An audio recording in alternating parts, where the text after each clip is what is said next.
कि मोहम्मद रफ़ी साहब अगर कोई है तो वो पवन जी हैं। पर अगर तो दोस्तों हमारे यहाँ एक कहावत है, अगर शेर खामोश रहता है तो गिद्दर को मौका मिल जाता है, और शेर जब जाग जाता है ना तो दोस्तों सारे गिद्दरों को बिल ढूंढने में भी हो जाता है। तो वही हो गया आज हमारे पावर स्टार पवन सिंह के साथ। जी हाँ दोस्तों, हमारे पावर स्टार पवन सिंह भैया अभी तक सोए थे, और दोस्तों अभी तक बवाल धवाल के परफॉर्मेंस के साथ नए नए गाने ला रहे हैं। ऐसे ही एक न्यू गाना आया जिस गाने का नाम है लोई का टोई, जो कि काफ़ी बवाल धवाल और छोटा चैनल से रिलीज हुआ अदिति फिल्म्स के ऑफिशियल यूट्यूब चैनल से, जो कि अभी तक में व्यूज की बात की जाए तो 4 लाख व्यूज पार गया। तो दोस्तों यामिनी सिंह का इसी वक्त बहुत बड़ी खबर आई है कि कोई मोहम्मद रफ़ी है भोजपुरी इंडस्ट्री में, तो वो है पवन सिंह, जो कि खेसारी लाल की गुण गाती है। और दोस्तों इससे पहले खेसारी लाल को उसको काफ़ी मतलब पसंद ही नहीं था उसको, आप क्या ही कहेंगे।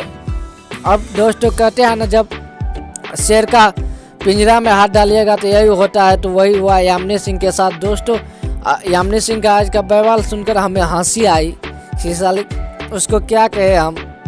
खैर कोई बात नहीं दोस्तों, आप सब जरूर देखिएगा अदिति फिल्म्स के ऑफिशियल यूट्यूब चैनल पे ये लोई का टोई फुल वीडियो सॉन्ग। और यामिनी सिंह की बात की जाए तो वो हम नहीं कह सकते हैं क्या है नहीं है, आप सब खुद समझ लीजिए। और दोस्तों यामिनी सिंह का बात की जाए तो वो भोजपुरी इंडस्ट्री में एक हाई लाइक हीरोइन कहने लायक, तो आप सब जरूर देखिएगा और हमारे यूट्यूब चैनल को प्यार और सपोर्ट दीजिए। मिलते हैं किसी और नेक्स्ट वीडियो में। जय हिंद।